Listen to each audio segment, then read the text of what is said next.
For success in this day and age, you need to learn how to captivate people's attention. Suhit, Amin. Suhit, welcome to the show. I have the amazing Suhit on. Suhit Amin is a 21-year-old founder and entrepreneur of influencer marketing and management company Solison Media. Especially with cancel culture being so big, like you make one mistake and he's cancelled. Creators are now looking into building their own brands. 1 month into working for ESL, I was unfortunately diagnosed with cancer. Dream job of mine, I was in my higher year, doing well in school, having a great, sort of social life, and also, I was making money. And that process of getting ill, it's almost like you kind of open up to a second life. You can be a victim, be in that victim mindset and just think everything's terrible, or you've got to go the complete opposite way. I had a friend who was with Hermosi's VP of sales like 3 days before. So I texted that guy and was like, yeah, I've got a podcast, I want to get Hermosi on. He was like, 2 seconds, I'll text this guy, text that guy.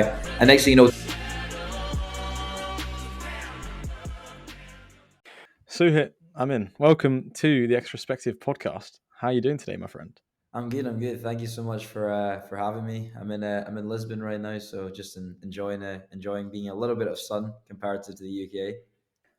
Choosing to work remotely, how's that been? Do you find that moving away from Scotland and going on these different trips helps with your productivity and your lifestyle, or how come you're doing it? So I've been living a sort of a nomad lifestyle for the last, I think, 10 months now. I started properly last summer when I went on a European road trip, and I've learned a lot about productivity, how to make sure you still get work done effectively, manage teams, whilst also still allowing yourself time to have those experiences, visit, learn about the culture. And what I realized that going on you need to make all your travel intentional in this, and from what I've realized. So going on trips where they're shorter means that you basically you have to do one or the other. It's very difficult to say if you're going for a weekend trip or a 4-day trip during the week, to still be able to maintain good levels of work and productivity whilst then also experiencing the city, the culture, sightseeing, whatever. It's very, very tough to do both. And it's a hard balance. So I've sort of changed my strategy when it comes to travel. So now I do more intentional travel than I used to do before. So now I'll go for between 4 and 6 weeks to a new country to mostly focus on working, but that gives me still enough time to actually go and see everything, experience, because I have the weekends, I have evenings and whatnot. Whereas obviously it was a shorter travel, I can't do both. And then I will do, for example, shorter trips, more weekend trips or a couple of week trips where it'll be solely focused on just trying to meet people out there, experiencing the culture, and kind of just discovering a new city. So Lisbon is for me right now a 5-week trip. So this is more work focus, but also just being in a new environment, new city. And I feel like I always get a bit more of a burst of energy when I travel and work. I've been living in Scotland. I lived in Scotland for basically 21 years.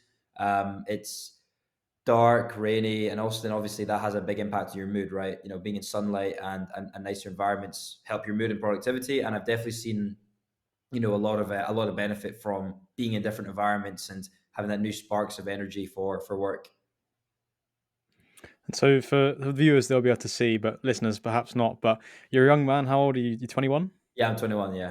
Do you turn 22 this year? Yeah, I'm 22 in 18 days, 22nd of March. Okay, so just for the listeners' context, we'd basically be in the same school year.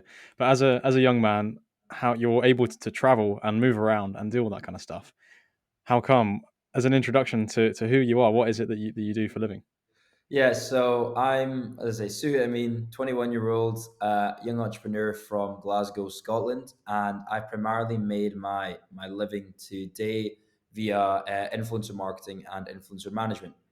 So I run a few companies, but the main company that's sort of my cash flow business that does the best and sustains me and my lifestyle is a company called Solison Media. So I operate a talent management and influencer marketing agency.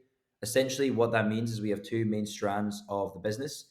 We have the talent management side, which if you think about your traditional, your artist, your actor, your model, who have a management team behind them, who help them with commercials, legal, bookings, sponsorships, brand deals, negotiations. We basically do that for content creators. So your YouTubers, TikTokers, Instagrammers, whoever that may be online, and help let them create the content and help them turn their passions into a long-lasting career, turn them from an individual into a brand. So that's a big focus on the talent management side. And then the other side of the business is we're an influencer marketing agency. So we work with generally Fortune 500 sort of gaming, esports, tech, and entertainment brands. So, your larger tech and entertainment brands, and help them sort of captivate an audience via influencer marketing. So, if they're, for example, releasing a new product or a service and they want to hit a specific target market, we devise and build a strategy utilizing influencers to help them target that product to their target audience with the goal of obviously generating a return on investment for their ad spend. So that's what I do. We've been going for the last 4 years and 8 months now. So I've been built. That's when I was 17, and that's obviously why I'm rather young. And it's obviously given me the flexibility to sort of live a sort of online entrepreneur lifestyle where I can travel and still work because I'm not really tied down to one location, given that everything we do is very digital. So yeah, that's what I do, and that's kind of how I'm able to sustain a sort of nomadic lifestyle that I do right now.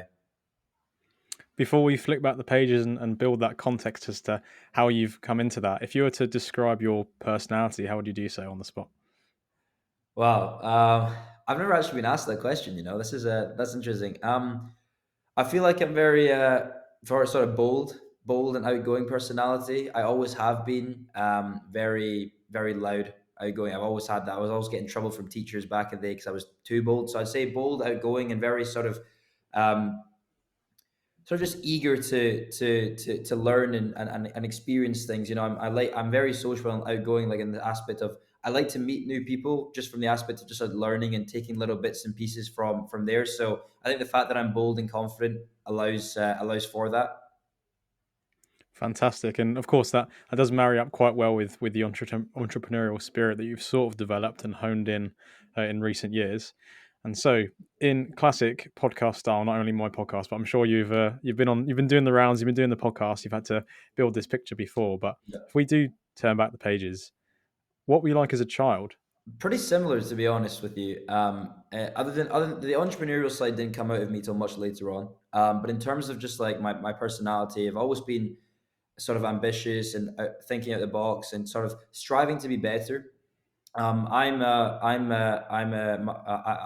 Indian, so my parents came from India, and my dad was born in Kenya, and their whole sort of aspect was that they came from a third world country and wanted me and my brothers to have the best life and always be striving to do better and have success. So from a young age, it was being ingrained in me to sort of be better than everyone, do more harder work, extra work than my peers. So I remember I would come from school, do my homework, and my parents would like set me extra work. I would be doing extra maths at the weekend, extra English, always to just try and be better. So I've always been a person from a young age of doing a lot of extracurricular stuff and a lot of extra work to try and build that discipline in me and build that ambition and that problem solving. So I feel like I'm relatively similar in terms of those attributes to when I was younger because again that's what my parents ingrained in me, and at the time didn't really understand it, and I was just like why am I doing this? I kind of almost that resentment that you get, and I feel like a lot of people resent the stuff that their parents want them to do or make them do. But I've kind of come around, and I'm very happy that that was the case, and I was pushed that way because it's come and benefited me. But yeah, when I was younger, very much like that. But I was always kind of looking towards a traditional route. I wanted to be a doctor. Both my parents are doctors, and I just wanted to follow in the family footsteps. It interested me, and then, but I always had like sort of the entrepreneurial attributes. I was always like, as I say, confident, had leadership skills, risk taking, problem solving. But I wasn't really set on an entrepreneurial path until my sort of early teen years when I discovered actually what that was, and that was a potential route for me to go. And it's something you've obviously spoken about quite a lot on the podcast and kind of delving into the whole YouTube space. But as a young man, and as I would have experienced this as well, and I'm sure many of the listeners as well, there's going to be a bit of an oversimplification. But as you approach this digital space, I feel like most people kind of fall into two camps. You're either a producer or a consumer. Mhm. But you sort of a young age were not only venturing out into producing, but also like as you've mentioned, going the extra mile with the studying, but also you went the extra mile in terms of studying behind the scenes and monetization and seeking that opportunity out. And so, not only what were you doing during that process, but also like what kind of personality do you think led really to that seeking and curious mindset specifically with the YouTube stuff?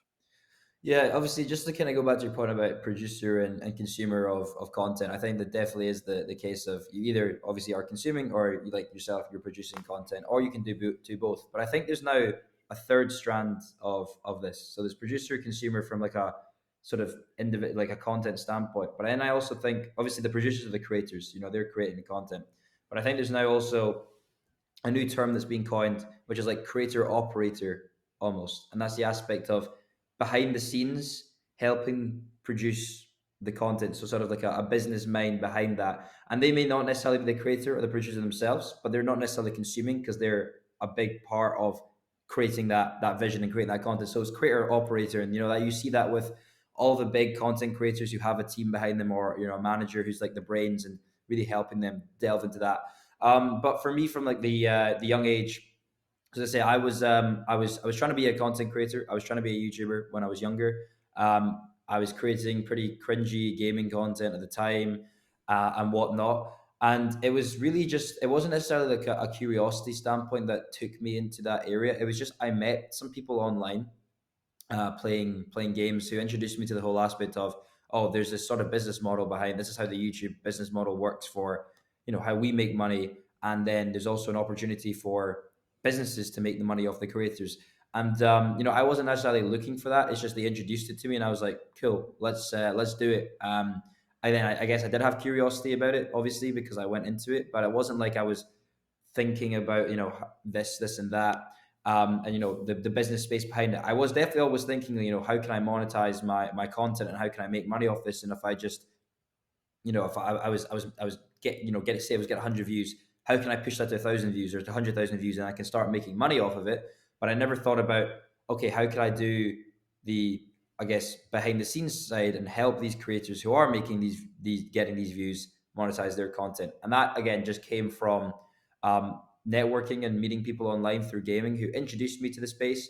And then I realized that I wasn't having the success that I wanted to have from actually creating the content myself. And I thought, okay, this is interesting. I can still stay in the space, but it's not necessarily to produce the content myself and learn about the business side. And it interested me, so I went down that route and got into sort of the MCN space, which was essentially you would partner content creators, take a percentage of their ad revenue, and then provide them services. So that's where I got into from there.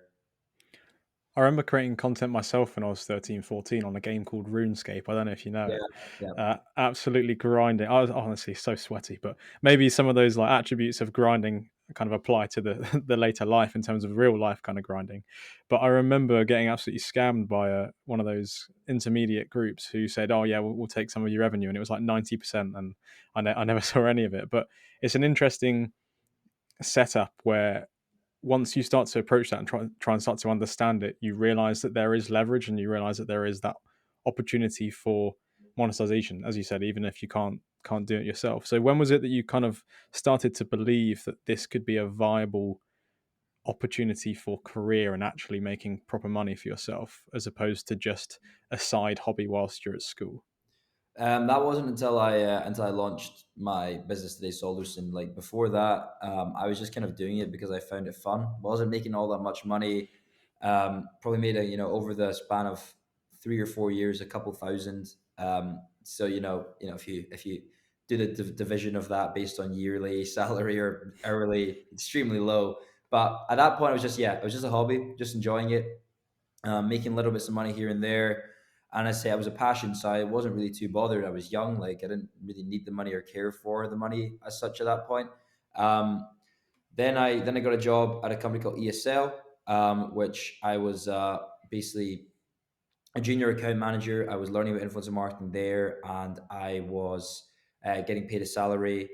So I was running influencer marketing campaigns with their team and also managing talent, and I was getting paid a salary. So I thought, that could be a viable option in terms of, going down a career and working for someone else.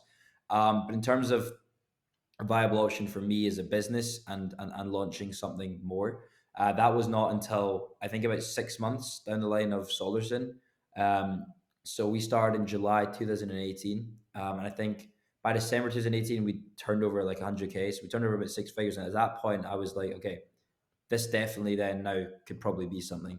So it wasn't really until 2018 December. So I had been in the online YouTube space maybe since 2014 at this point. So it wasn't really till 4 years after of just grinding, working, putting the input in with very little return until I saw that actually, right, this could probably now be something because we got a lot of press, we had turned over 100K, and we were, doing relatively well for, actually not even relatively, very well for a 17-year-old, to have turned over 100K in 6 months.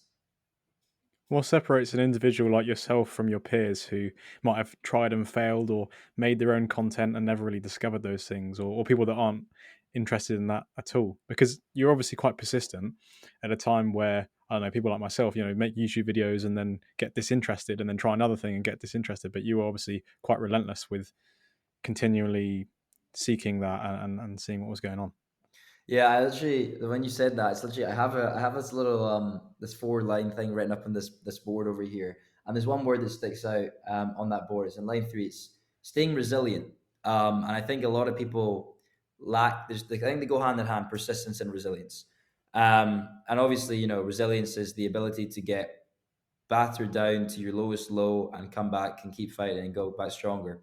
I think a lot of people lack resilience, and that's, I think, what separated me and separates me still today is that I remember I was doing the content back in the day with school friends, and all of them quit because none of them were seeing anything. It was whatever. People were obviously ripping, when classic high school people making fun of you for making cringy content. The usual. To be fair, I probably deserved it. The content was awful, but people just quit. They give up. And I think the differential is that the resilience factor of the people who I know 100% will make it are the ones that no matter what happens in life, they reach their lowest lows, they will bounce back somehow or look for a way to bounce back somehow.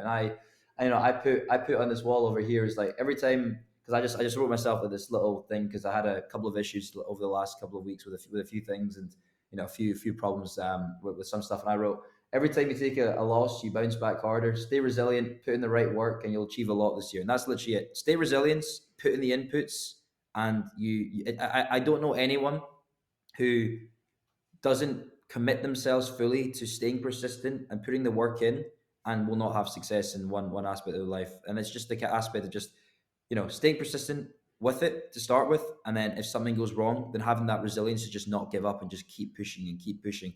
Obviously, there is a point of, obviously, if you keep staying persistent or resilient at the same one thing that isn't working, that's stupid. It's obviously the process of you have to iterate and learn what works. But obviously the fundamental factor is, you need to be persistent and resilient at the same time, is my opinion. And that's what a sort of separator would be. Do you think there was an ability to not care about what people thought in a world where we always are, not always, but in a world where we're often slaves to the opinions of others, where we care about social validation, especially at school, where we want to be in the in group, and people might shun us for being different and not conforming to the same social standards and the same hobbies and things. Do you think there was an element of where you were able to be not only resilient in what you were doing, but also in kind of battering off these opinions of people who might be trying to take you down for being a fool? Because you've got to be willing to be the fool to before you can be the master, and obviously you're a fool for a long time when you're making content. So do you think there was any element of that, or did you begin to care about what people were thinking? Oh no, I've always cared about what people think. I think that's actually a big reason for success is that I almost want to like prove myself to people or whatever. I think now I don't really. I think I now got to maturity level where I really don't care about what anyone thinks or says. But for when I was coming in my come up, it was always aspect as I really really cared about what people thought about me. I really cared what people think. There. I remember in school I cared so much about popularity and being invited to parties and whatever, and like almost went through this journey of like basically just trying to become more popular within school because I know that's just a thing, and I'll be honest, but I really did care what people thought about me. But I also think at the same time that's benefited me because I've had, I guess I'll use this experience for example. I had a breakup 2 years ago, and then I cared so much about just making sure that I got better and better and had success because of that. And I think like it can either be, it can be a bad thing, and it is generally a bad thing to care so much and be so sort of self-absorbed in what obviously other people think about you. But if you use it and leverage it to have, to better yourself, then it can be a good thing. So I don't necessarily think I was battering it off. I just think that I was taking it in and being like, right, I have to just get this working. Otherwise, I'm just going to be a fool forever almost. It's like when people say that they're fighting demons in the gym after a breakup. It's like, well, maybe as a short term thing, that's necessary to then propel you into the gym. As long as that doesn't remain a vice, it's not necessarily always a bad thing when you are able to use those negative like inflection points as fuel for what you're going on to do. And as long No, as you're self aware enough to recognize that later on as well. I completely agree. I say to like everyone, obviously, just on the breakup one, like I think a breakup for a man specifically is probably one of the best things to ever go through, because I think it obviously like forms you as a man. I don't think you really know who you are fully as a man until obviously you fall in love and then have a breakup, and then you realize like, wow, this whole half of me's gone. And I think like it's such an important thing because you can use it to achieve so much. It's the whole thing about people go through a breakup and get shredded in the gym. People go through a breakup and decide, right, I need to improve my life, need to make money, need to have success, do this, and that. And I think it's such a important thing for a person to go through. But as you say, I think you need to have that period of time where you use that to fuel you, and that gets you kicked, started, and fired, and then you just fall in love with the process of continually improving yourself and trying to achieve the success and becoming better. And it's not like you're just doing it because of this one thing that happened in your life or this one opinion. You do learn to let go and appreciate and have that maturity, but also continue, as you say, continue doing the work because you've seen the results of doing it. Yeah. I want to bring this back into embedding it into your story. You mentioned you started working for ESL. You were sort of acquiring partners and sort of beginning to work in that space where you're managing relationships between influencers and businesses. Yeah. But what was the driving factor between when you were working for a company and then setting up your own company? Okay, so I started working at ESL in January 2018, and I actually thought that I was going to continue working there. The idea was that I was going to get a job there, work for them sort of on a contractor basis until I finished school, and then go work for them full time in Germany. That was the kind of plan. Um, Unfortunately, during that process, I had a pretty big like event in my life, and basically like 1 month into working for ESL, I was unfortunately diagnosed with cancer. So I was diagnosed with a cancer called stage 2A Hodgkin's lymphoma, which is essentially, for anyone listening who doesn't know, a cancer of the lymphatic system, which is a sort of system of vessels and nodes in your body. So like the glands that you get in your neck or your armpits or whatever, and that obviously helps your immune system. So I was diagnosed with this back in February 2018. Literally, 1.5 months into working, getting this dream job of mine. I was in my higher year, doing well in school, having a great, sort of social life, and also, I was making money properly, finally, and doing what I loved. Um, and that process of getting ill, almost like it's almost like you kind of open up to a second life. I was kind of like almost like reborn, I feel. And it really sort of changed my perspective on life, and really made me kind of hone down on my ambitions. And since obviously learning about online entrepreneurship, creating the content myself, my mindset had shifted, and I wanted to, instead of being a doctor, become an entrepreneur. But that was always going to be a longer term plan. There was never any thought process of doing it as a team. But getting ill, and the mindset was obviously, if I potentially I'm going to die from it's cancer, right? I didn't know what to expect really. If I'm going to potentially die in a year's time, whether it's a year, 2 years, 5 years, whatever it is, I have to do something right now. I have to take the action right now and follow my ambitions and my dreams, and that was to be a successful entrepreneur. And I've always been very much someone who wanted to achieve some sort of status and leave some sort of legacy, be remembered. And I thought, I have to do this right away.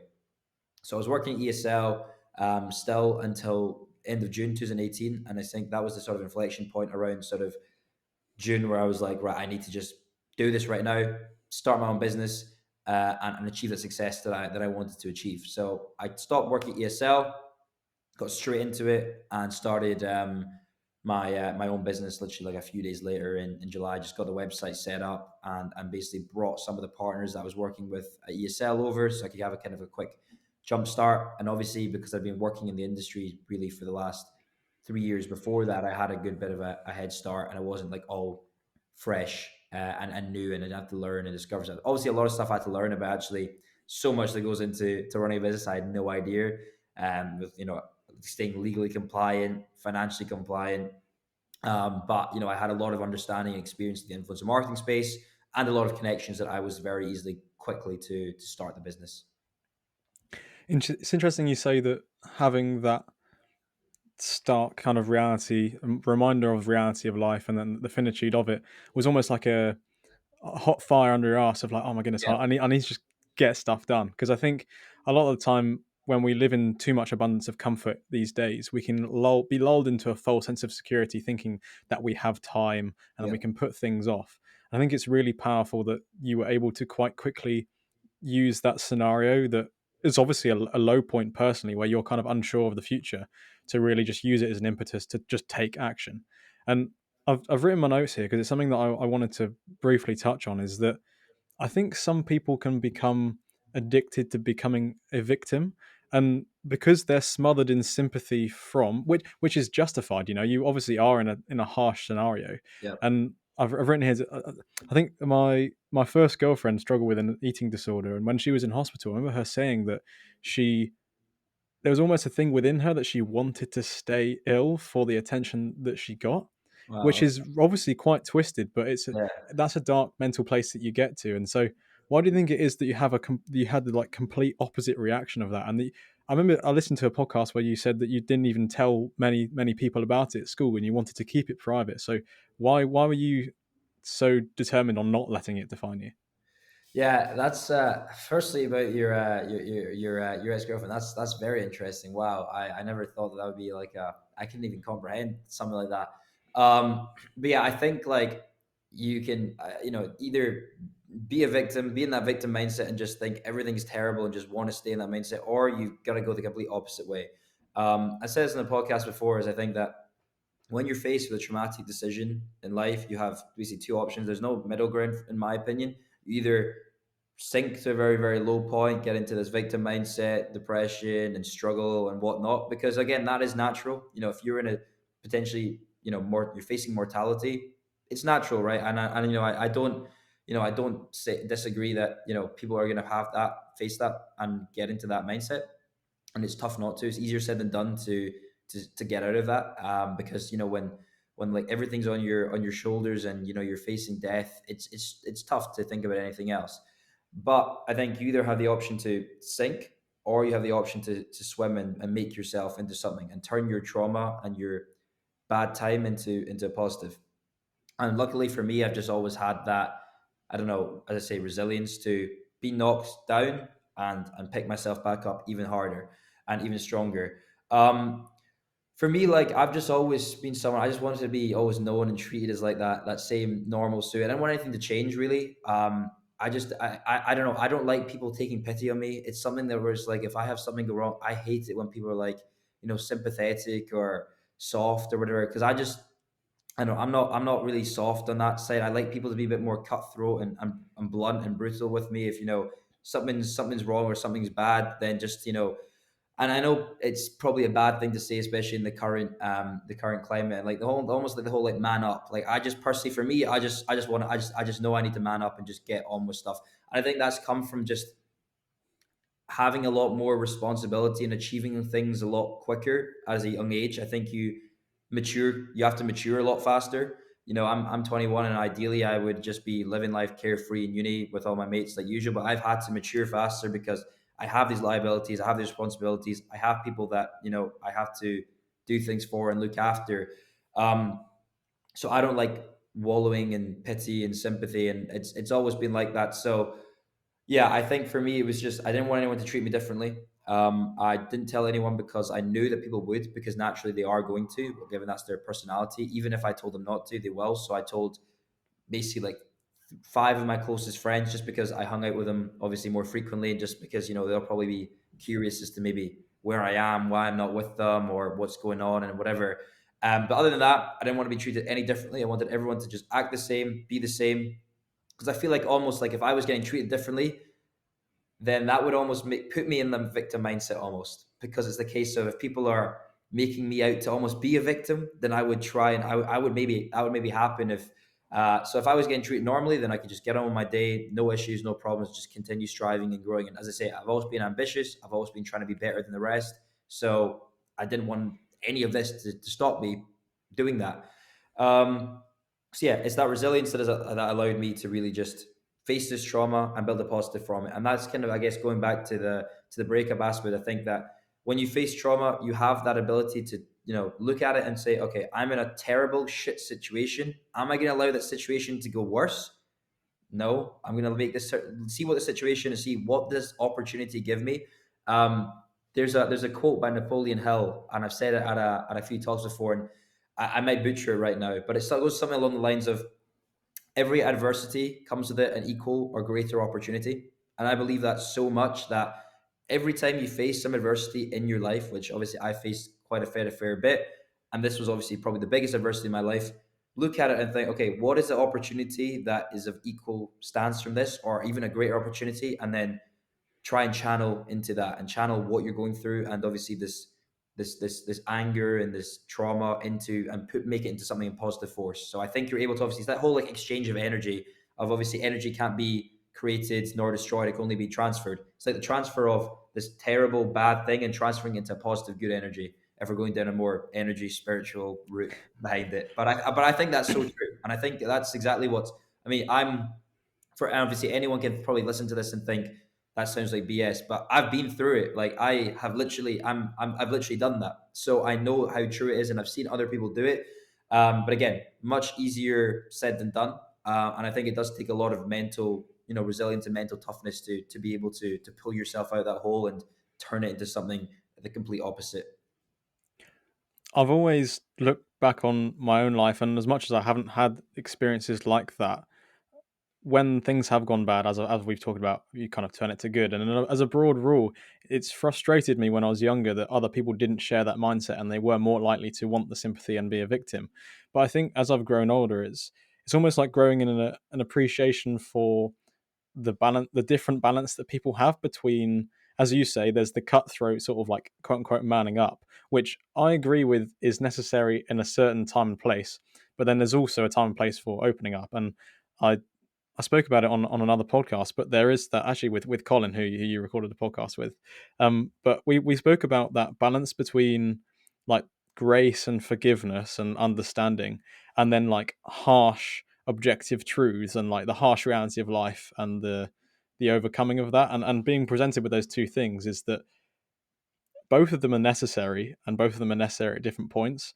And obviously, you've chosen to not adopt the victim of a mind and not adopt the mindset of a victim, and to try and transcend that, and be an example also for others. Then hopefully in doing that, I suppose now is you're able to talk about it on a podcast like this and say, you know what, like I can relate to those low situations that people have been in, and here's how I managed to turn it around, which I think is so powerful, like being able to take control. And I know it's something you talk about now, not wanting to become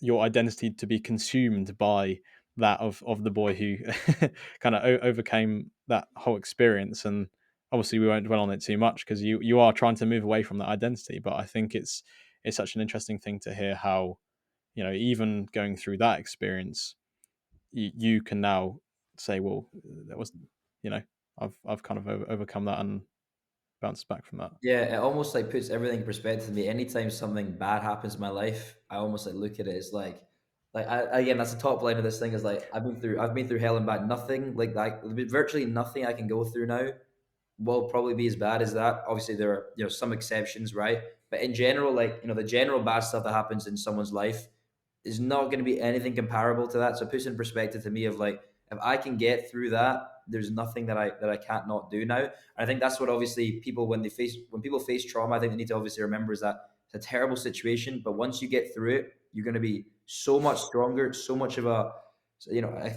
developed person. And then there's going to be stuff that's going to come up in your life, and you're going to be able to get through it so much easier.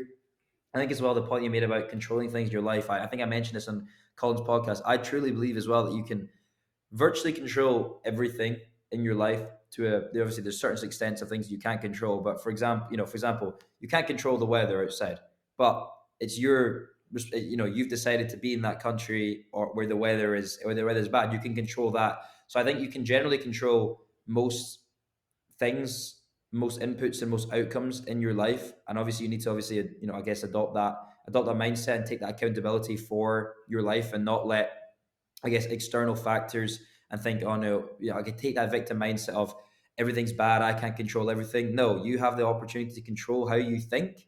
And if you have the opportunity to control, right, I'm not going to be a victim about this. I'm going to realize I'm in a terrible situation, but how am I going to benefit, improve my life from this? And that's completely within everyone's control. Again, much easier said than done. And people, it takes a long time to build that mindset. Obviously, not everyone's naturally born with it or hasn't been ingrained with it. Everyone's obviously different. And then I do agree with you. Then there's obviously the differing routes of being cold, truthful, and blunt with it. Because some people respond better to different sort of methods, right? So you have to obviously take everyone and the situation at hand. But I do think that eventually everyone will be able to, I guess, come around to understanding they can't control everything. I don't want to go off on too much of like a social political discussion, but I think sugarcoating the truth and being too kind is often the problem that I see now, where reality will hit in some form or another later on down the line, and by confronting reality sooner rather than later, you're able to then learn to control your response and try and overcome whatever it is that you're being challenged by. Yep. It's something that I've spoken about with a few people in the past with regards to playing with the hand that you've been dealt, like playing the best cards, regardless of what cards you've been given. Doing the best with what you've got. Yeah. And of course, the this cancer came as an external shock. You couldn't have anticipated it, but then knowing that there is that level of sympathy and attention that you obviously will entail from it, as much as you don't want it to be defining what your identity is, has then would you say that's then enabled you to go on to gain more opportunity as a bounce back from it because people are receptive to that kind of identity? Yeah, no, definitely. At the start of my business journey, I think it definitely led to a lot of opportunity. I got on, for example, radio, TV, press, and stuff all around the journey, which is a huge opportunity. And from there, I think that helped a lot with gaining clients both on the influencer side and on the client side because people resonated with me the fact that I've been through trauma and bounced back, and if I'm willing to obviously put in the work, I guess, on building a business whilst going through this experience, then I'm probably going to be a very hardworking person for them or for them as a client. So I think at the beginning of my journey helped a lot. A lot of people still, whenever they reach out to me on LinkedIn or they'll chat to me from a client side, they'll obviously look into me in my story because I think obviously people obviously like to see who they're working with, and I think it almost gives a little bit of extra credibility to me of that I've been through this journey, and I'm doing what I'm doing. So yeah, I think it's definitely led to a lot of opportunity for me for both personal, business, podcast speaking opportunities. I've been able to speak at for Scottish government, like loads of different things. But yeah, it's been a very I think it's definitely been very beneficial. I want to talk a little bit about censorship, taking it a bit of a different direction. You're obviously in a role where you're managing the relations between brands and clients. And one of the things that's always struck me is when taking on brand deals and as an individual, when you're sort of managing these influencers and what brands they take on, obviously brands don't want to get wrapped up in controversy, and individual influencers don't want to have their autonomy taken away from them. They still want to be able to Yeah. share those views. And so, in your role as someone who's been working and networking and bringing those two together, is it something that you've ever seen as an issue? And have you ever had to negotiate where brands and influencers may not meet in that space? Yeah, I mean, there's a big thing that we say to all influencers or all brands, and brands often say to us is that there's a big requirement is like brand safety, right? Brands don't want to work with creators who will make them look bad because fundamentally, these creators are like a voice for their brand at the end of the day, although they're not necessarily I don't know, employed or related or whatever, but they are promoting that brand and endorsing that brand. They're being paid by that brand. They are a voice for that brand. So if they're tied up in issues, controversy, have differing views, it's difficult, and brands tend to not want to work with them. To be honest, we've never really had an issue where we've had to like negotiate between like trying to get something through because the creator's done this. We just tend to try and just straight up avoid creators that have controversy from a management standpoint. From a brand standpoint, like most of them just won't want to work with creators that do. If they do want to work with a creator who may have a more of like a controversial voice or have issues, then that's their choice, and that's something that we'll work for, we'll work and get done through. But most of the time, brands will say that they need brand safe creators. We have had one issue where we signed a creator, and then there was some pretty negative press that came on that creator during the campaign. So that was an interesting one we had to work through. Um, but I think like based on what came out about the creator and the response and the way he handled it and stuff, the brand was pretty happy with the way it was handled, and it wasn't like something too terrible. Obviously, if it was something about I don't know, a really bad topic, then it's gonna complete like contract done. No, no. Um, so yeah, on the brand side, that tends to be we tend to have to always look out for that. Obviously, when we're doing our vetting of creators for our clients, we'll do this, the standard vetting of engagement, authenticity, stuff, and things like that. But then brand safety is another column that we obviously before presenting careers to a brand, especially a big brand that really cares about the reputation. That's also when we'll have to just do like a bit of a deep dive into each creator and sort of had been tied up in any controversy.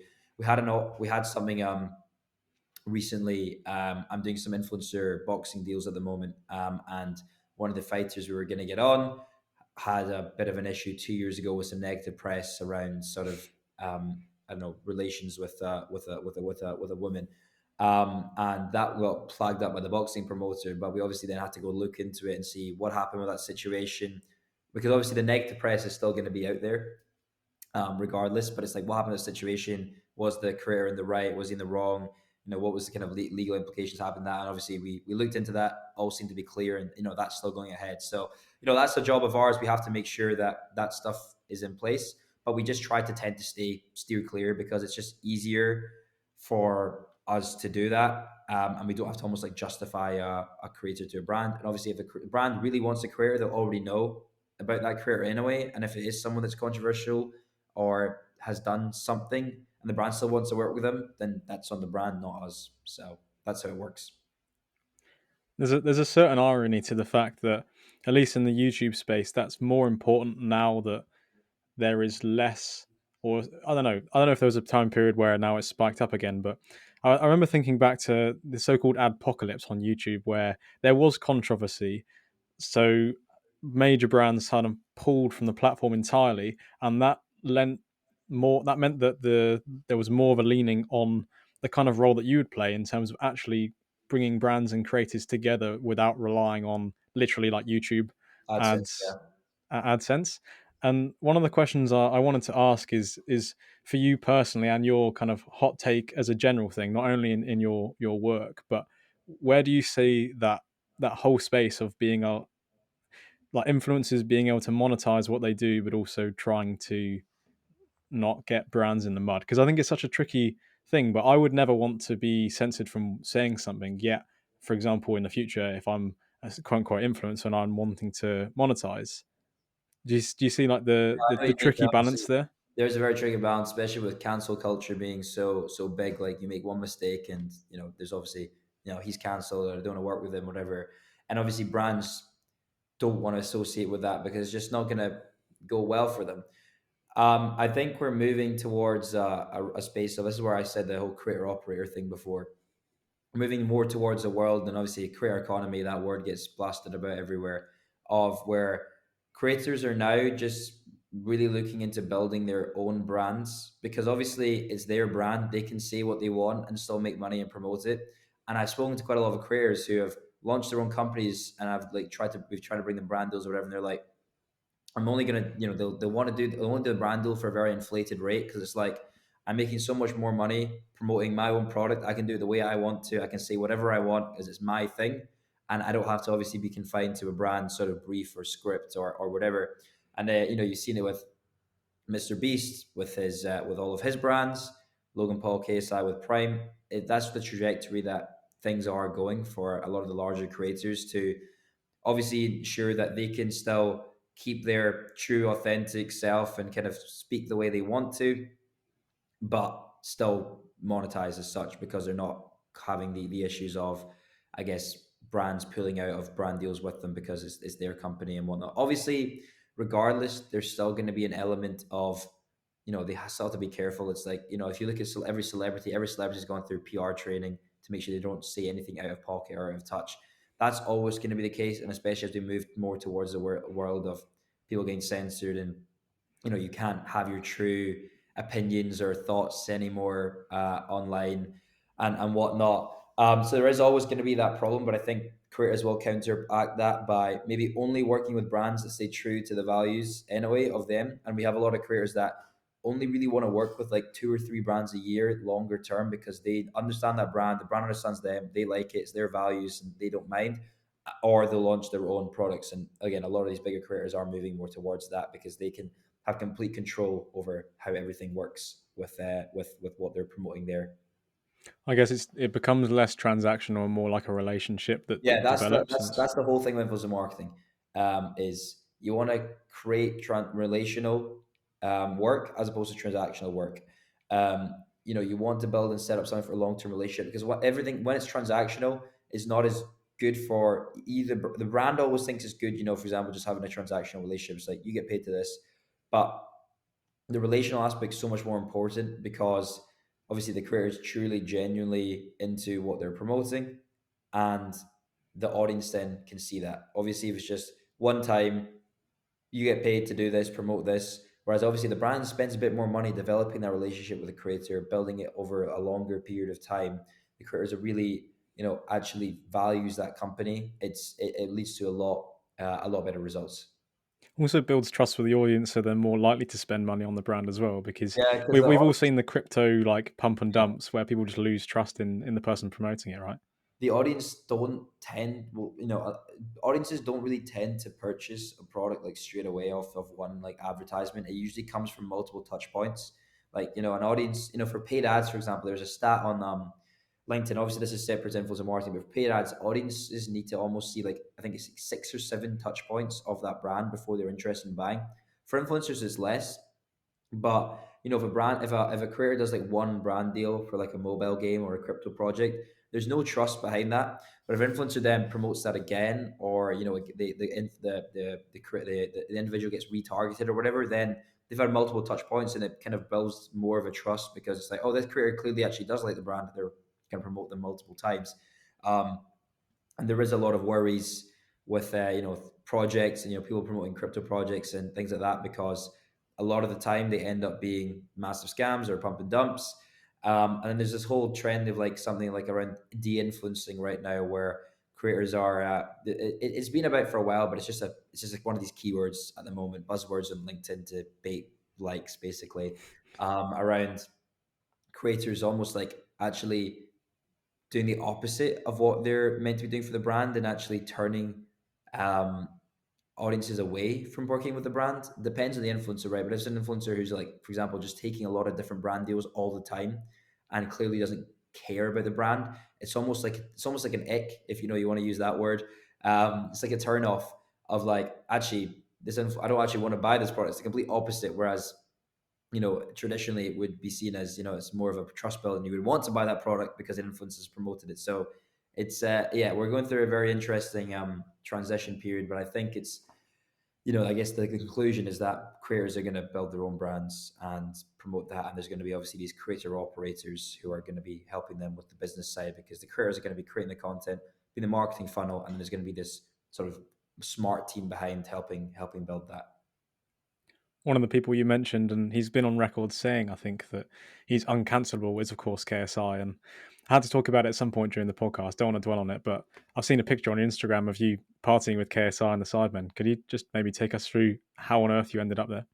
Yeah, so one of the businesses that I own, so I basically do run 4 businesses right now.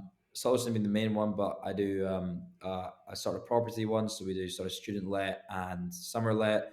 I do a coaching group with another entrepreneur called Robbie. We coach young entrepreneurs and help them sort of with mindset, confidence, skills, finances, and everything along those lines. And another business run is more of like a secret one, so I can't really talk too much about it. But it's in the social media space as well. But I co-own it with a couple of business partners, and one of them is a large creator.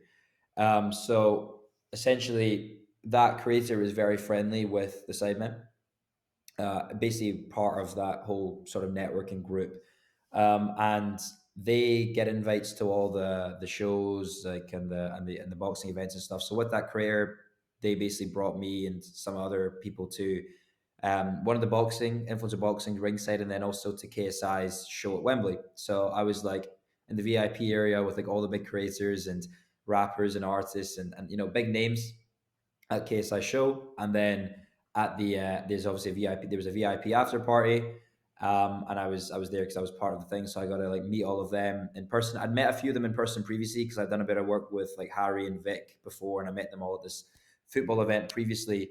But I was able to like actually after party with them, get to know them a bit. And then after that after party, there was like an after party, which only a few people were allowed at, and I was got brought along because of this career. So that was like in a private members club in London, and it was like KSI's night. So he's like had these two tables at this private members club. It was just like me and a bunch of creators and a few others, and I was like almost like thinking, like, why am I even here? It makes no sense. There's like all the side men are like partying with obviously their kind of girlfriends and like some of the other friends in there.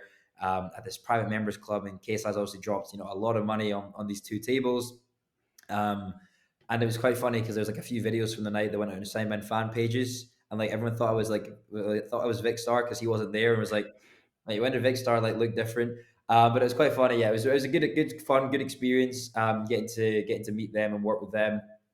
I've not spoken formally to KSI since. I've spoken to his manager for a couple of different projects and whatnot, but I talked to some of the other side men and their sort of extended group relatively frequently for work. I work with Vic and Josh relatively frequently on a few different bits and pieces for campaigns for some of our clients. Who one of our clients is like a big fan of Vic and his sort of promo for them. So we work with him pretty frequently for that client. So you found yourself sometimes in those circles, and you found yourself in circles as well. I mean, I remember seeing pictures on Instagram a couple of months ago when you're out in Dubai for another probably stint of creating. And obviously you're in those circles where there's a lot of materialism, a lot of money, a lot of generative people who are well connected and well networked, and you're sort of making your way into that now. What do you notice about the difference in their sort of characters and work ethics and mindset? Not just the Sidemen, not just KSI and that whole circle that you're with, but also more generally, now that you've almost elevated yourself up into these more, I don't know, elite circles where people are doing cool stuff and making a lot of money and managing businesses and stuff. Is there a huge difference between the way they operate on like a psychological level that you can really pick out, or are they just normal people who were just relentless with what they were doing? Yeah, it was very interesting. The Dubai one actually kind of opened my eyes up a lot. I think it's like, so I was, having dinners with a lot of these guys out in Dubai pretty frequently, and sitting and having conversations. And I think it's just the level of conversations that these guys have and like what they're thinking about is so different comparative to like if I was talking to my friends or whatever at school. But every time I'm like with sat down with other entrepreneurs or talking with other entrepreneurs or people who have made a bit of success or are passionate about what they do or want to build something, the conversations are always around sort of um the projects, how they're going to build, money, like all these different sort of conversations are all very much dialed in and focused on and surrounding, how we're going to become more successful and how we're obviously going to earn more or improve ourselves or better our lives. I remember we were sat down um, in this cigar lounge in Dubai. I was with three other guys, and the conversations that came up was like, okay, like, so what is our all of what are all of our plans over the next however many years to scale our businesses to eight figures. And these type of conversations then obviously like bring ideas from one side to another side. We're all just thinking about that, and we're talking about different projects. selling this business, exiting this, and future ventures, and the way the world is going, and everything like that. So the conversations are just a lot more deep, I feel, and a lot less sort of just like, what's, what was up at the club, or what's this chick saying, or that type of stuff. It's just, it makes you think a lot more. These guys are also just like relentless, and like in terms of their routine is a big one that I've seen. They just stick to a very disciplined routine. So the guys in Dubai, wake had a very specific routine in terms of what they ate, when they ate. They had to hit the gym every day. They were working on this amount. It's a very much like dialed in focus. So they would do more so, I guess, focus periods of work.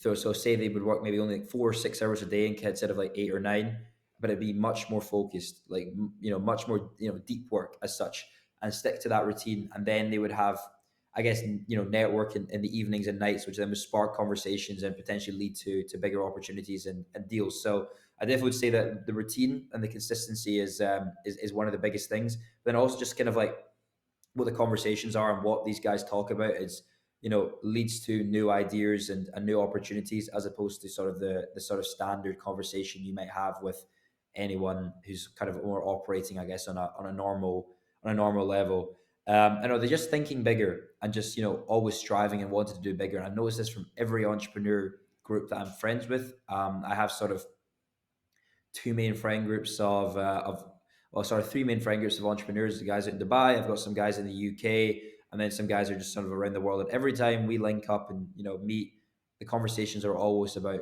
building. It's literally just about building in whatever aspect, whether it's building yourself, whether it's building financially, building spiritually, relationships, whatever. It's just all about sort of building the foundations and kind of building on top of that. So it's always those type of conversations, I think, that are very, very interesting.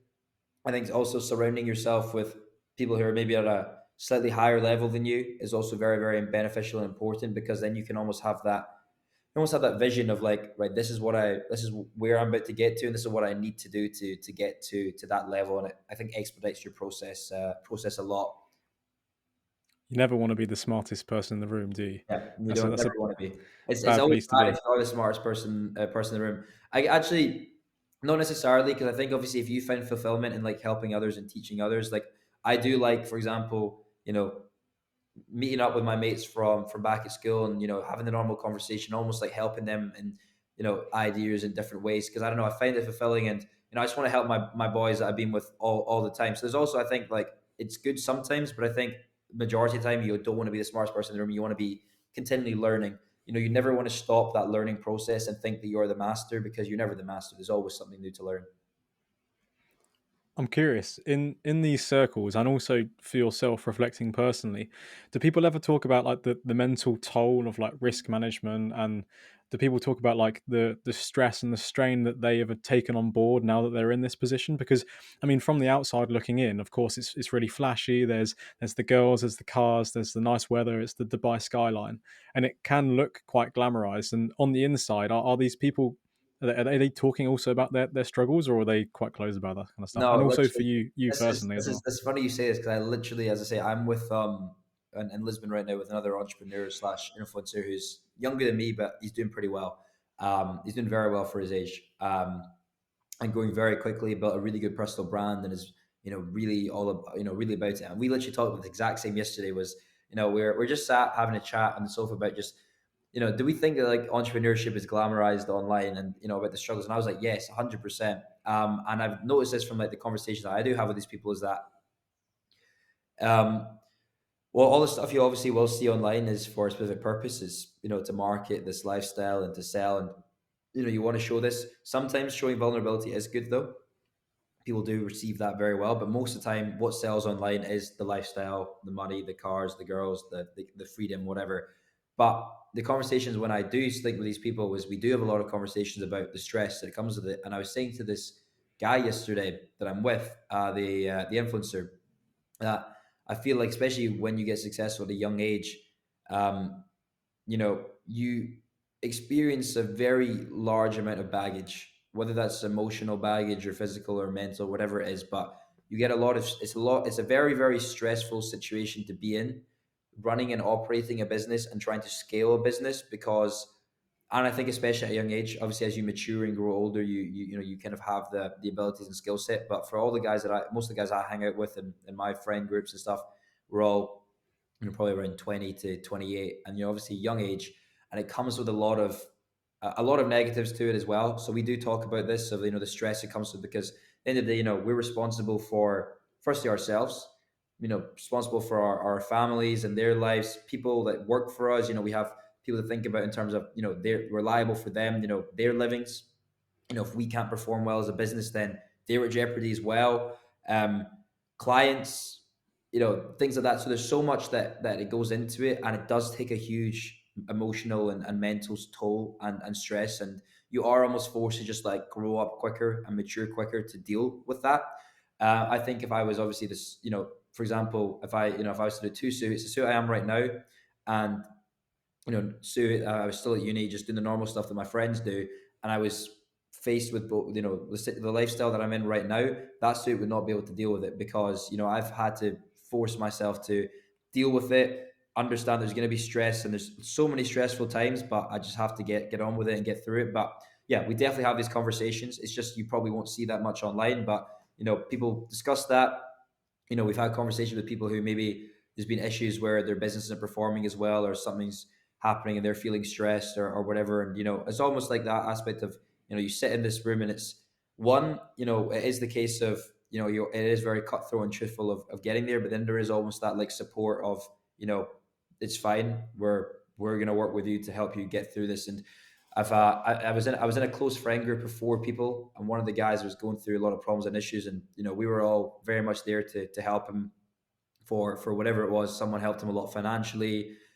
Someone helped a lot with knowledge, connections, and everything like that. It's we they're I guess summary the conclusion is that these conversations do happen. You just tend to not see them online, or if you do, then they're kind of either for a specific reason. There's a content creator and entrepreneur called Iman Gadzi who will often do a lot of vulnerable opening up type of content, but it's all very strategic in a way to try and sell something specifically. But yeah, there's a lot that comes with it. I know people who have had uber success and hate their lives, or can't deal with it or whatever. But it looks amazing in the forefront because of obviously what they're doing. I think that's a that's a challenge that we all have is the difference between being authentic and connection and vulnerability, and knowing when to delve into that and when not to. It's a little bit like the parallel that we spoke about earlier about when to man up and when not to. And when you choose to show that is also a sign of maturity in terms of knowing that there are monetary reasons, and I don't know, like people's perception does matter in terms of looking at your profile from the outside. When they see all of these things and the lifestyle, it does build trust, and it builds that rapport when they do then perhaps approach you as a client or as a friend or as a network. But it also speaks, I mean, you mentioned there how important it is, the network, and how everyone's just talking about these big ideas, and people are also in that space to be able to support one another. What's like the biggest thing that obviously you would have been naive having not done that before, as anyone would be. So what, like, from not being in those circles to being in those circles, is there one thing that's really surprised you in general about the whole difference of like how small the world is and how well people are connected and things like that? Because it's a whole Oh yeah. world that I think people Oh people yeah. have no idea about. Oh yeah, that surprised me a lot of how crazy it is of how close you are to everyone. Like that is honestly surprising me, because I would have never thought, when I started out in this, that I'd be getting connected to X, Y, Z, or this and that. And there's almost that thing where I think there's something like you're 6 people away from everyone is the thing. And I've seen that at the forefront of, you know, connecting with different people and network with different people, that then what that actually opens up with their network. Because obviously you've got your network, and you've got it's kind of like the layers of an onion. They've got their network and their network and their network, and you are literally this many people away from everyone. So I don't know if you know Alex Hermosi, but obviously he's very blown up a lot on the internet, hugely successful guy. And I love his content, watch his content, and I never thought that I would even be remotely close to him. But then I saw on Instagram that someone was trying to get him on a podcast. It was a big podcast. The Strike It Big podcast, Mark Telleby and whatnot. They're looking to get him on, and I was sat there and I was like, do you think I know any way with Alex Hormozy? And it sprung to my mind that I remembered I had a friend who was with Hormozy's VP of sales like 3 days before. So I texted that guy and was like, yeah, I've got a podcast. I want to get Hormozy on. He was like, 2 seconds, I'll text this guy, text that guy. And next thing you know, 10 minutes later, we've got Hormozy. So it was like, in the span of like me texting one person and him texting another person, you're connected to Hormozy, which I just thought was absolutely crazy. That you are literally so close to everyone. And I never thought that that would ever be something possible. I never thought that I would be meeting KSI in person, for example, when I was much younger. I thought it was completely out of reach. Or I've worked with Logan Paul via his agent. I'm like one way away from Logan Paul if I because I know his agent. It's just that's what's been extremely crazy about networking for me. I think is just the access you can get to people via network. Obviously, you have to provide them value, or there's a reason for them to have to want to connect you or open up their network to you, and there's that level of trust. But if you can obviously gain that with someone, the sort of further layer of that onion you can open up to is very, very interesting. You talk earlier about how we spoke earlier about how your cancer story changed your perspective on life, and it was a bit of a shift and a new identity. Has coming into building your business and developing success financially and expanding your network and that whole space that you find in yourself in changed your perspective on reality further in terms of opportunity and what life is really about and the monetary side and scaling that? Have you got any kind of shift in target there? Yeah, I mean, I've definitely gone through sort of waves with it where I thought like money was the most important thing ever. Then I realized it wasn't, and then actually, it's money's simply just an amplifier and a tool to open up the opportunities and doors. I think it then to me boils down to right now. Obviously, it'll probably change. That it's definitely opened my mind up to what the possibilities of the world are, and that actually anyone can do anything. I never thought that it'd be possible, for example, to for when I was younger, for me to be in the path that I am today, but it is. And then opening up these networks with other people, and obviously making money, is maybe understand like what potential opportunities there are out there. If I wanted to get to X or Z level, I probably could because of what I've been able to do today. So I think it's open mind up to the possibilities of opportunity, and it's endless. And additionally, it's also opened my mind up to that whilst money is great, as I say, it's not the be all end all. It's betters your life in a lot of ways, has some negatives, but it betters your life in a lot of ways. And you simply need to use it as a tool to better your life. But there are obviously, the things that are more important, way more important, is obviously your purpose, your health, your love and relationships of like, family, partner, whatever. And those three things are always going to come before money, regardless. But money can be used to further benefit these three things. Is what I've learned a lot. I saw somewhere that do you own a Porsche, and you were when you were out in Dubai, you were looking at people who are driving McLarens, and it's obviously quite an easy thing to be pulled into that because it's probably pretty cool to own a McLaren. It's probably pretty cool to drive around in that. And in terms of if you can think about like the initial like thought of, oh, I want that thing, is it for status and identity, or is it literally for your own personal satisfaction of having a nice car and driving it? And do you think that your opinion with that, does that apply to different things? Yeah, that's a really interesting one because I always thought, you know, I always think it's like I really want it for like to satisfy me, and then when you get it, it's like you drive it for a bit or you have it for a bit, and it's like it's not as interesting. It's almost like you almost like it's the chase of wanting to chase to get that, but when you have it, it's not as enjoyable or fulfilling or fun. For me, a lot of stuff is status based. Like I'll never lie about that. I've always been very status focused. I remember I did this quiz. We did this quiz in school about like what satisfies you most in like a role or a job, and it's like between happiness, fulfillment, money, status, and other things. Status was always number one for me. So it is a status symbol. Having a nice car or having a this or that, and status is a very important thing for me. So partly yes, probably status of the difference between having a Porsche or a McLaren is, does that elevate your status slightly more? Does this open up new rooms, and do people think, you're one way or the other? Um, and yeah, I think that obviously I did think a lot of this stuff was like, because it was like I really want this to fulfill me. But I think when I've got it, it's you realize that actually I preferred the idea of it and the chase of it as opposed to then getting it. Because for example, it was the whole idea and chase of getting a Porsche or whatever. Then you drive it for a bit, and there's always something that's better. And, I've been driving my Porsche for a bit. Then, for example, I go to Dubai and rented a McLaren, and I come back to the Porsche and I'm like, this is just not the same. It's that type of stuff. But then I think it's very important, and I sort of actually learned this through a song, a J Cole song called "Love Yours," and it's almost the aspect of like you're never going to be happy or fulfilled if you're constantly chasing the next bigger thing. I think it's good to be chasing the next bigger thing because it keeps you moving, keeps you motivated. But I don't think you should like put your whole fulfillment just off of getting new things, because you need to be happy with loving what is yours and happy with what you've been able to achieve and what is yours. Um, so yeah, I'm in sort of two minds about it. Of like, yeah, I want to just be happy with what I'm able to have and and loving, and loving what I've been able to achieve and have. But I do think it is also for me, because I have been status focused and materialistic focused before, using that as a motivator to continue striving and achieving. But that is more just the chase as opposed to actually getting this stuff, because I think the chase of getting it has always been more fun for me. It's almost like we spoke earlier about the post breakup gym kind of bounce back.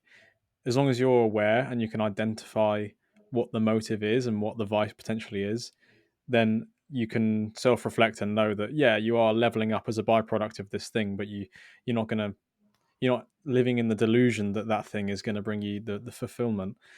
Yeah, Just run random question off the back of that, because it's something that you look at like monks and people who are minimalists and yeah. somehow detached from this idea of ego and status, and it's quite skeptical when you hear about it. But like, do you think that if all of this was taken away from you and the position you find yourself in, you were almost put back to square one and you had to just live on a mountain, how do you think you would react psychologically? Would you like find peace in just being at one with yourself, or do you think that there is, do you think that's fake, and do you think that people always do need something to kind of strive for and attach themselves to?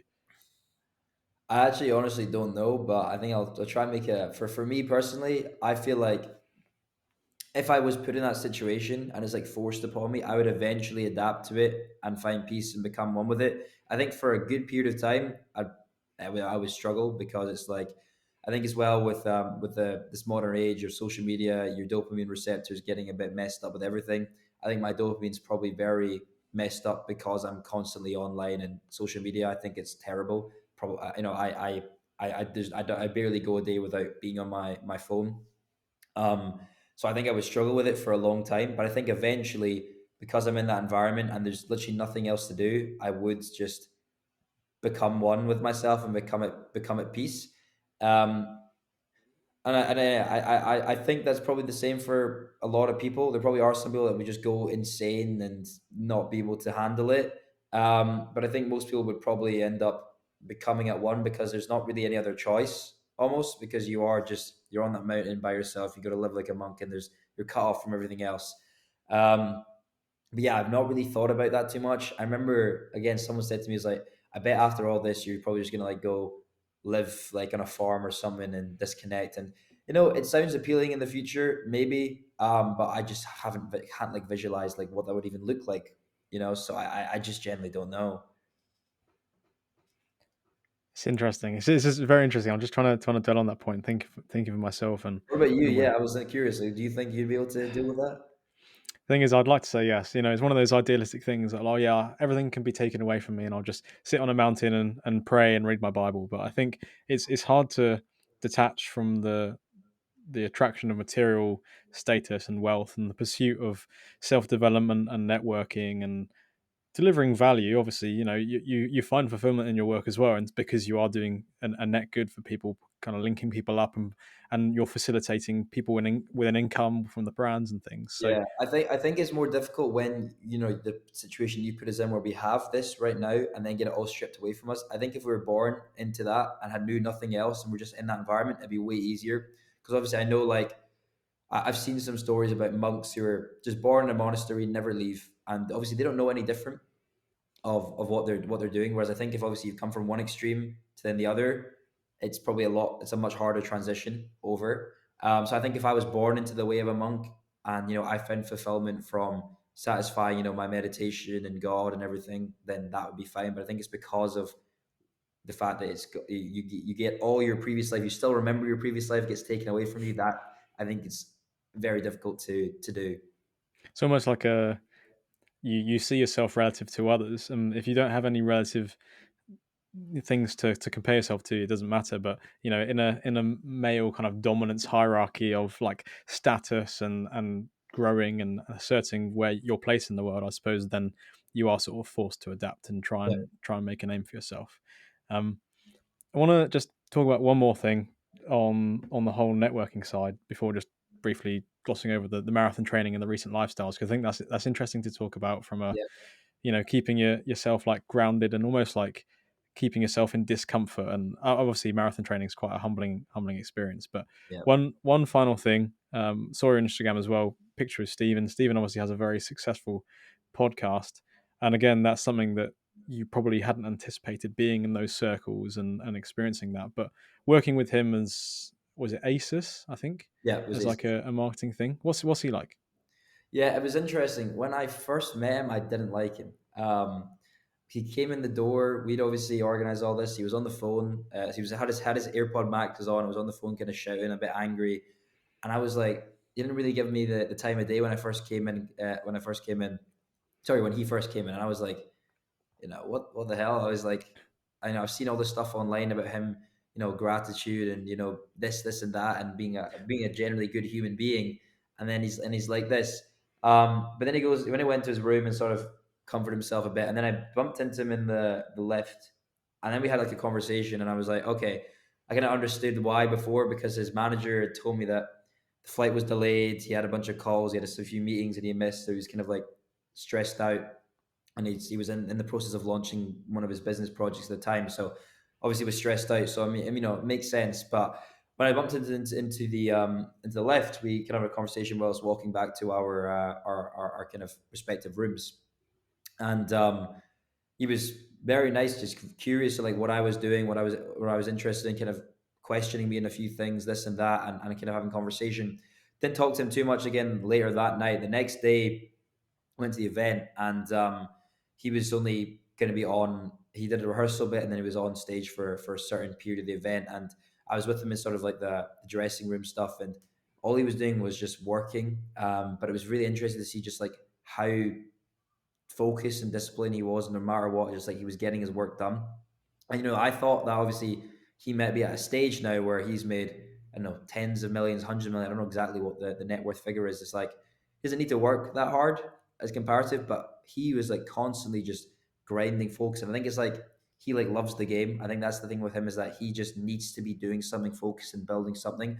But he's like extremely hard working. I remember he said on the stage when he's talking about aces that it's almost he's had to he sacrificed a lot being that way, because he sacrificed relationships with his girlfriend and people XYZ, because he just has this thing in him that he just needs to be constantly focusing, building and striving, and working on something. So yeah, but it was really interesting to like learn from him and just see him in his presence and his aura, and just kind of understand his process. But he was a very, like, you could tell he was a pretty efficient worker, and was just there just getting stuff done. And But yeah, it was very interesting. Learned quite a few things from just being in the presence of him for those few days. And as I say, by the end of it, I did like him a lot. I didn't like him to begin with, but I realized that obviously flight was delayed and XYZ and whatever, and he'd missed a few things that were obviously important. But he was, a very, genuine guy, and I'm still in touch with his team pretty frequently. I spoke to one of them the other day just about different things in work and whatnot, and I'm surely if I was fine, and he was more than happy to, like, I asked him just a few questions about genuine things that I was curious about and wanted to learn, and he was more than happy to answer everything and give me the time of day. So it was good. Yeah, I enjoyed it. I just want to pick up on one of the things you mentioned about the sacrifices that it takes to be in that position. And it's probably something that you've experienced where you've had a choice point between how you allocate your time, and we all have a limited amount of time. And I remember seeing Chris Williamson on, I think he was on Joe Rogan. He was talking about like how Tiger Woods has all this success and how all these people that you see in the limelight, as we talked about earlier as well, on kind of the external perception of them, but then you wouldn't want to have sacrificed what Tiger Woods sacrificed in order to do it. Like, not many people are willing to go through that discomfort and that suffering to then end up at that point where they're kind of praised and they've like mastered their practice. Have you had to sacrifice anything massive in particular in recent years that you kind of regret, or are you just happy and rolling with it? Hmm. Interesting. I don't think I necessarily had to sacrifice. I actually recorded a reel on this, and someone's asked me, did I have to sacrifice anything to start as an entrepreneur? And I don't think I necessarily had to. The reason being is because I was already going. I was when I first started, I was ill, right? So I was already sacrificing a whole lot. So I wasn't really sacrificing anything additional because all the sacrifices that I had were coming from my illness. So I was already sacrificing time with friends and going out and partying and stuff because I was ill anyway. So I didn't have to sacrifice those areas. I think over recent years, like there's, I've definitely sacrificed, social stuff and time of like people I speak to. I know I've definitely like, time I could have spent with family here and there or whatever, or I guess creating deeper relationships with people. And I know there has been I guess shorter term, relationships with women in my in the time that I've never taken further because I've just been so focused on building, and it just wouldn't make sense or it wouldn't work because of the lifestyle I was trying to live in terms of working and um grinding or whatever. But I don't think there's anything major I've had to sacrifice that I didn't already sacrifice because of my illness, and then that's just kind of kept on going. But I think as well, like I almost view it as like the stuff that I've sacrificed and cut out have been beneficial and good. So they're not really sacrifices. Like, if I've sacrificed, say, going out clubbing twice a week with my mates because I know it would write off my, couple of the days of the week because I'm, not working. I don't really see that as a bad sacrifice. It's like a good sacrifice because I'm not doing something that's sort of like a low vibration, kind of negative energy type thing if we're going down that way. And, I get passion and I get drive and enjoyment out of what I'm doing. So I'm not really sacrificing that element. So I don't think so. If I hadn't been ill, maybe I would have said I've sacrificed stuff. But other than really, the time I probably could have had with family on different areas because I've maybe gone travel to just monk mode out, for example, for a month and not cut off people or potential relationships that I could have had.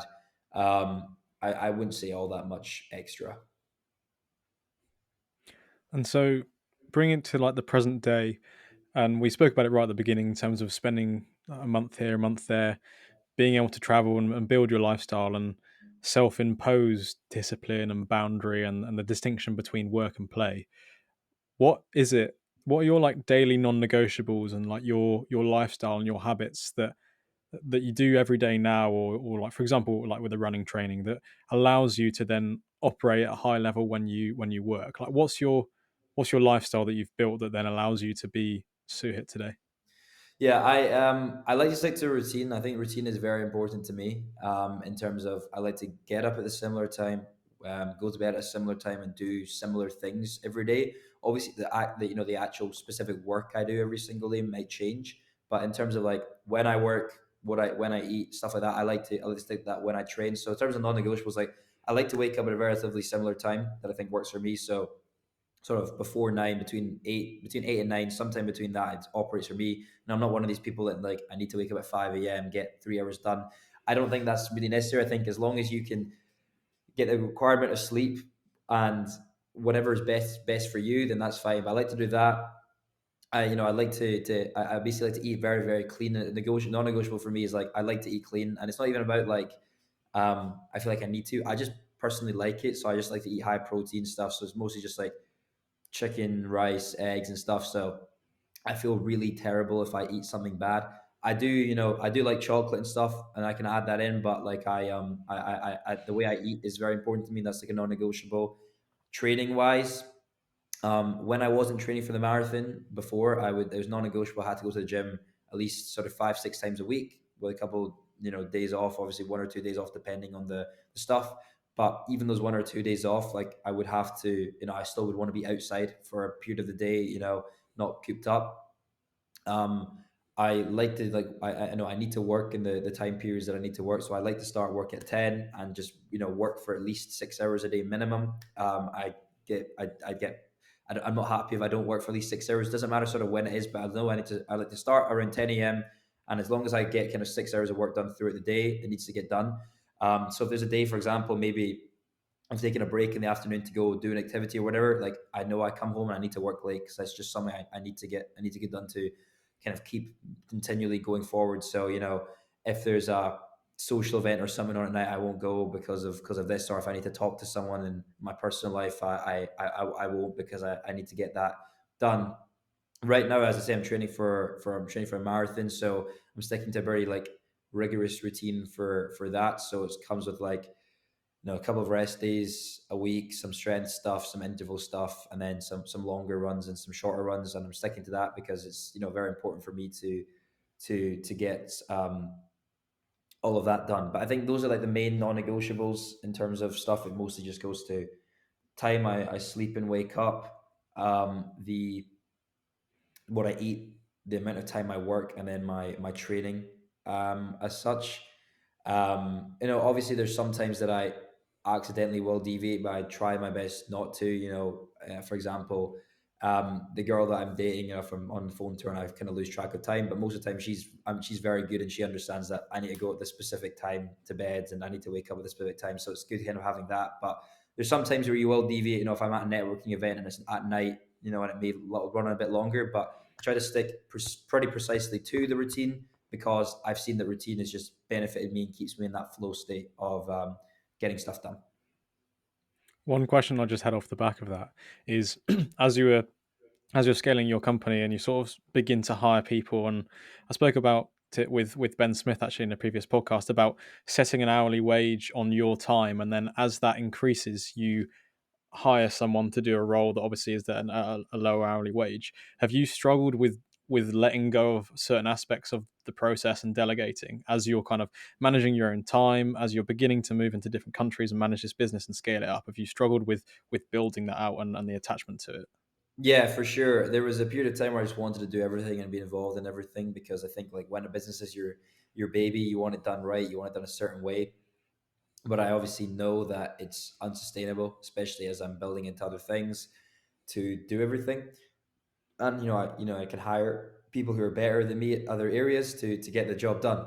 So yeah, for a good period of my time, I just struggle with trying to like detach from other stuff. But I think I've worked pretty well over that over the last year or so, where I've realized that I guess within a business you have sort of your entrepreneur, your manager, and your technician role. And as an entrepreneur, I should not be spending most of my time on a technician role because that's the role that's worth an X amount of time. I should be focusing more on the strategy and the things that move the needle forward, because otherwise you can't actually grow and build successful proper company from that. But I did struggle with detaching myself for a long time.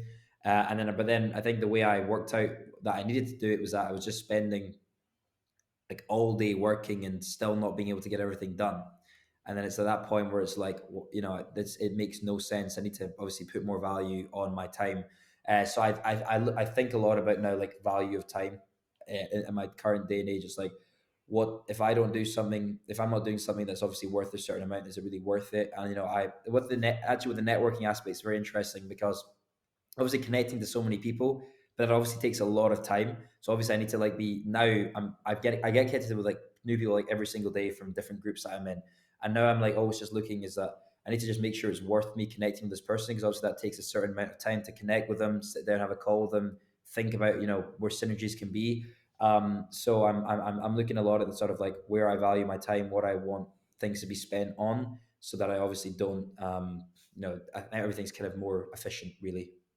It's like a transition point of saying yes to everything and seizing that opportunity, to then saying no to more than you're saying yes to, and being selective and being mature as to when to delegate things off, and when to put a hard stop on something, Yeah, I for suppose. sure. And I mean, I focus on the business now. I really mostly just focus on sort of strategy and building out different stuff that's going to benefit the operations of the company that obviously everyone else can then work on, and then sort of higher leverage sales. That's literally all I try to focus my time on, because as you say, like you can get too hung up doing a lot of stuff, and when you start, you have to say yes to everything. You say yes. That was my whole motto: say yes, work out to do it later.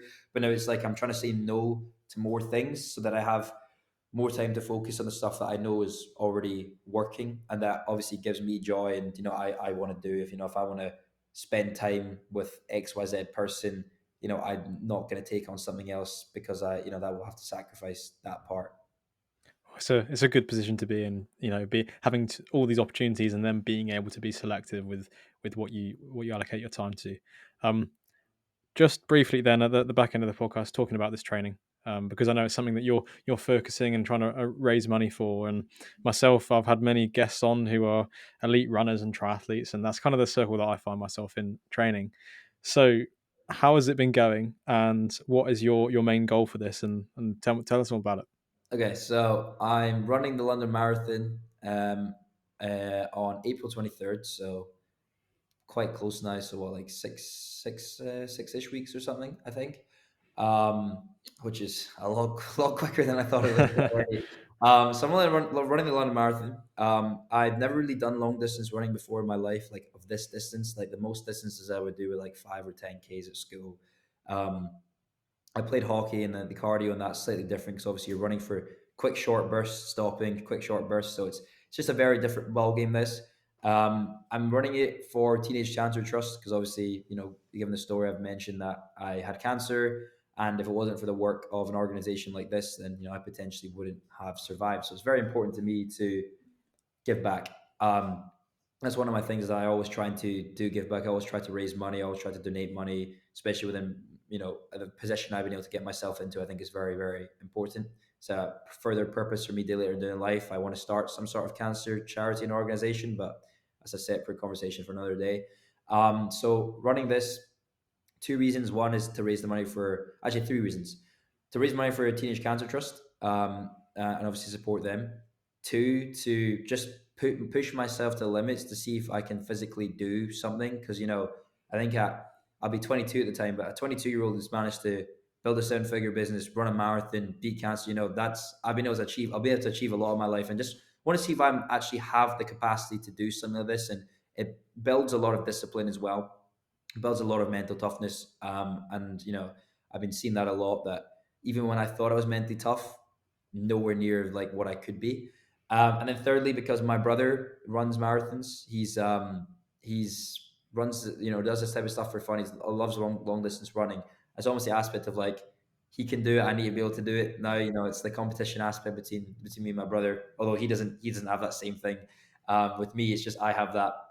So I've been sticking to. I kind of started the training like back in November, but not really. So I was like kind of doing November, December, just like kind of just getting back in the swing of like running, just like 5Ks here and there, not really too much of a focus. And then start of this year, I started a 16-week training plan.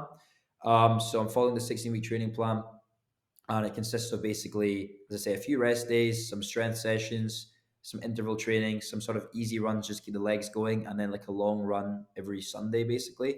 So I did 24K. Like the last one I did was 24K. I did that actually on Tuesday because I wasn't able to do it on Sunday. And then tomorrow, I'm going to do 26K. So it's just kind of building up to 30K is the maximum I'm going to run in terms of length. And then obviously the marathon will be 42 kilometers. Um, Massively humbling experience. This, I always thought I was, relatively fit because of the fact that I've done sport all my life and cardio's decent. I hit the gym and whatnot, but nothing comparative to obviously the cardio and the mileage that I'm doing now. And like I'm getting, obviously my body's getting very very sore, doing all the running, and I'm getting tired, obviously. um I've had a few problems with like my joints, so my ankles and my knees, like when I'm running, especially the long distances, getting sore.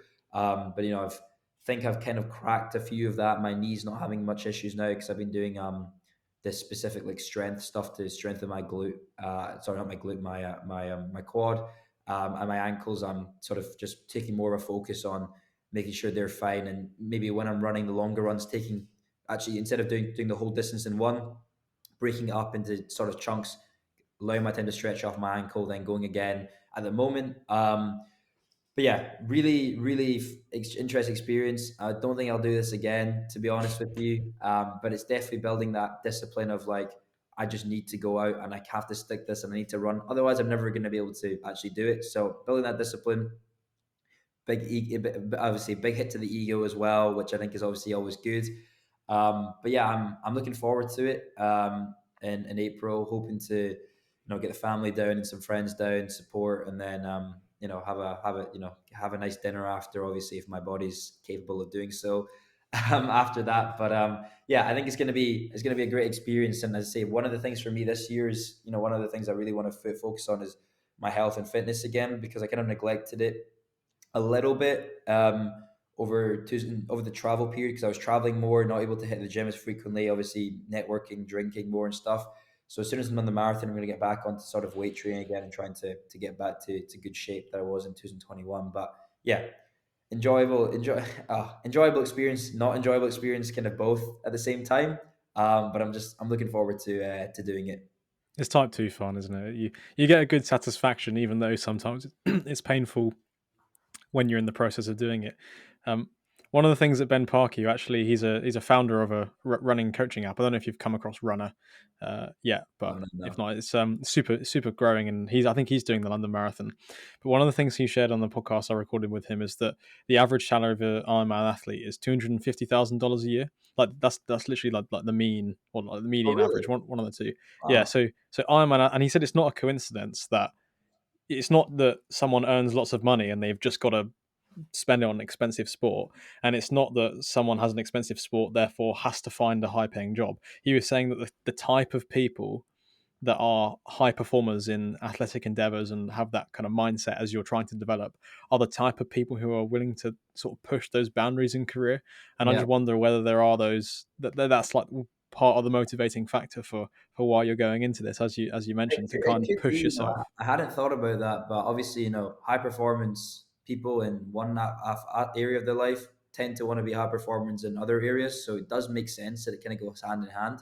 I hadn't thought about that, but that's very interesting. And maybe it is like this subconscious thing of like, I want to be high performing in every aspect of my life. But I think that's important just for anyone. I think like from even an entrepreneur standpoint, I don't think it's a good life to just be very wealthy and have good performance in entrepreneurship if you can't perform well in other facets of your life anyway. So I think, you know, just because you perform well in business and have made millions or millions, if you are someone that's a fat slob, like to put it bluntly, and doesn't take care of their body and health, and is not interested in that, then it's not really like, I don't know. I feel like there's a level of respect that you get from looking after yourself and your body and putting yourself to that pain, and then also high performing in other areas of like your social skills, your confidence, your spirituality, mental. I think it's more important to be well versed in every area than extremely well versed in one. I remember seeing a video of someone was like, they would rather be, for example, a 7 out of 10 in every area of their life, and that's obviously a very good number, than a 0 out of 10 in everything except a 10 out of 10 in terms of monetary, because it doesn't make any sense. Because again, the whole thing, money's an amplifier. If you're a multimillionaire who is not really got anything else going about them, you're just a that's all you are. You're just a rich guy who's a bit of a dork. You know what I mean? Whereas obviously, if you've built other areas of your life and you're also wealthy, then you're an overall grounded, successful person. I think you want to be a 6, 7 out of 10, but you do also want to have your niche as well, I Yeah, suppose. of Like course. you want to be like generally all rounded, but then have that one speciality that people come to you for because they know that you want to be that thought leader in that space, and you have that kind of whole identity capital around that. Yeah. So what's next? What's the ambitious kind of hardworking Suet? What's the next pages on in the book? Um, I don't know. I've not thought massively towards that. To be honest, I'm just trying to like take it as it comes right now. Just get the marathon done, keep building this business. But in terms of, let's say, longer term plans, I've had a few thoughts of, I obviously want to get to a certain wealth level, and I potentially obviously want to leave the influencer marketing space at some point because I've been doing it for so long. I see it as a stepping stone. I don't think I'll be in this place forever, because I think it's scalable, but only to a certain point. and then get into something else, maybe start my own brand in the future around, I don't know, an e-commerce brand that are selling something, get into investing in different areas, private equity. That's obviously I need a certain amount of capital for that, and then eventually get into some sort of like technology, Silicon Valley, artificial intelligence type space. But I don't have a massively set timeline on that at the moment, but that's where it would be. And then, as I say, from like a health and whatnot standpoint, is obviously putting a priority on my health and fitness this year. I'm not. I don't. I've stopped kind of drinking at the moment again, just because I've done it for a long time. I think you can. There's ability to have balance on both sides, of course, but I just don't think it serves my purposes right now. So main focus is just like self development, continual improvement, obviously in terms of like every facet of my life, is I guess what's next for me really. And that's about as much as I can give you. Too much, 'cause I've not thought on the full every area as of yet. But I think from a business standpoint, obviously what I just said is what is the kind of projection for me. Actually, I keep referencing previous podcasts, but it clearly shows that I've really taken a lot from doing the podcast myself. But I literally recorded yesterday with a guy called Charlie Rogers, and he spoke on the spontaneity of careers and embracing the squiggly career rather than going straight from university into a grad role, into a climbing the corporate ladder, making partner, like the traditional kind of way Yeah. you'd scale up. And how, if you have your whole life, the next 10 to 20 years mapped out, there's just nothing interesting about it. Like, Yeah. life is fun when it's spontaneous and unexpected. And like you're doing, you're doing the work and you're scaling up, but you'll match the opportunities when they arrive, and when the new things come out with AI and with technology, you would have already been building in another area that can then transfer over, Yeah, rather than sort of like 100%. waiting for it to kind of land on your lap, I suppose. So Yeah. you're doing that work, and it's an exciting future for someone in your position, and I look forward to seeing the direction and the journey that you get up to.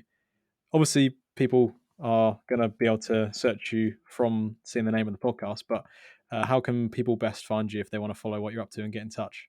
Yeah, probably the best two places will be Instagram. Generally, is the best place, at Suhit Amin. I basically just at Suhit Amin on every social platform. The nice thing about having an uncommon name. If it's more like, if you're more interested in sort of influencer marketing, business and whatnot, Twitter's probably, and LinkedIn are probably best for that. But it's more just about me, lifestyle, travel, my thoughts and everything. More so on Instagram for sure. Perfect. And becoming uncancelable with growing a personal brand. So you can Yeah, become that hopefully. thought leader. Trying to grow that personal brand and not get cancelled in the process, I think is what everyone wants to try and do, to be honest. Perfect. Well, all the best for that. And thank you, everybody, for listening. Cheers, sir. Thank you so much.